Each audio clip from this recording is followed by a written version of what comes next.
Welcome to Mini Foods Jaisingh. எல்லாருக்கும் வணக்கம்.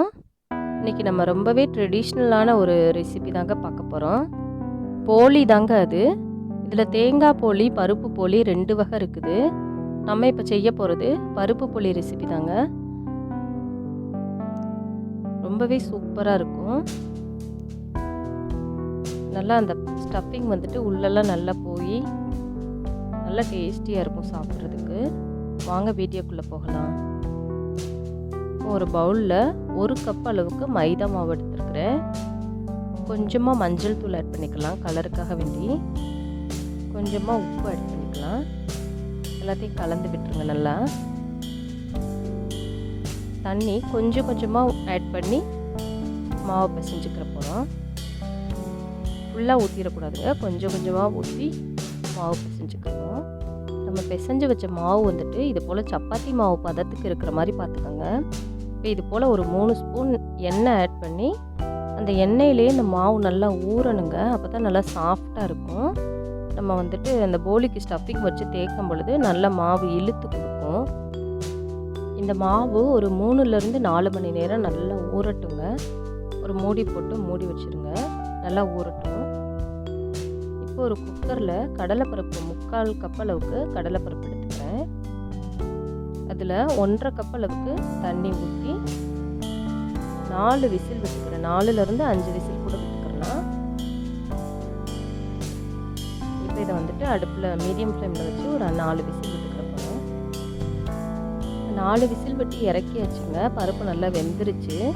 இது என்ன பதம்னா அந்த பருப்பு எடுத்து இப்படி அமுக்கி பார்க்கணும். அமுக்கி பார்த்தா நல்லா மாவு மாதிரி மசிஞ்சிடணும். அப்படி இருந்தால் நமக்கு கரெக்டாக இருக்கும். அதில் 1/2 கப் அளவுக்கு வெல்லம் ஆட் பண்ணிக்கிறேன். நாட்டு சக்கரை. நீங்கள் 3/4 கப்பு பருப்புக்கு 3/4 கப் அளவுக்கு கூட வெல்லம் ஆட் பண்ணிக்கலாம்.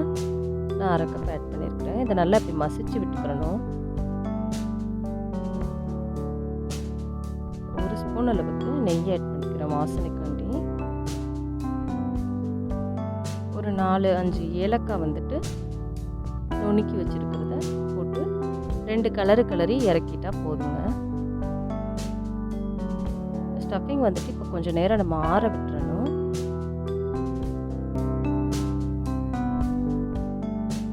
இப்போ இந்த மாவில் வந்துட்டு நமக்கு தேவையான அளவு வந்துட்டு எடுத்து நம்ம சப்பாத்தி தேய்க்கிற கல்லில் வச்சு லைட்டாக கைட்டையே நம்ம அழுத்தி கொடுத்து எடுத்துக்கலாங்க.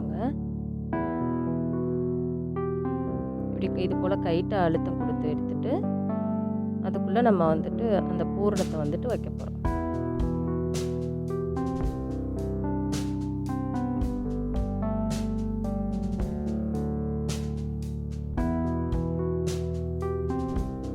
இதை நல்லா வந்துட்டு எல்லா பக்கமும் இழுத்து மூடி விட்டுட்டு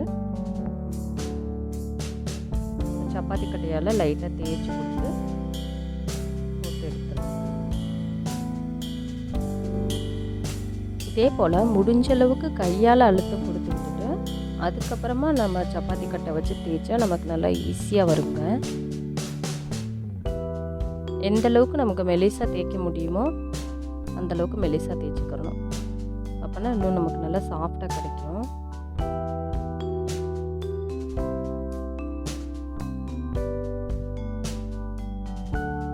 ஒரு தோசை தவா அடுப்பில் வச்சு அது காஞ்ச உடனே கொஞ்சம் எண்ணெய் ஊற்றிக்கலாங்க.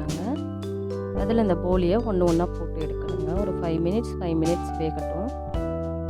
அடுப்பு வந்துட்டு சிம்மில் இருக்கிற மாதிரி பார்த்துக்கோங்க. இதை எண்ணெய் ஊற்றி பொரித்து அப்படியேவும் சாப்பிட்லாம். இல்லை நம்ம ஜீனி பாக்கு ஜீரா ரெடி பண்ணி ஜீராவில் லைட்டாக ஊற வச்சு எடுத்தும் சாப்பிட்லாங்க. நல்லாவே டேஸ்ட்டாக இருக்கும். இதே போல் ஒவ்வொரு போலியாக போட்டு சுட்டு எடுத்துக்கலாங்க. இந்த வீடியோ உங்களுக்கு பிடிச்சிச்சின்னா லைக் பண்ணுங்கள், ஷேர் பண்ணுங்கள், கமெண்ட் பண்ணுங்கள். இது வரைக்கும் நம்ம Mini Foods Jaisingh channel subscribe பண்ணாதவங்க சப்ஸ்கிரைப் பண்ணி வச்சுக்கோங்க. பக்கத்தில் இருக்கிற பெல் ஐக்கானை ப்ரெஸ் பண்ணுங்கள்.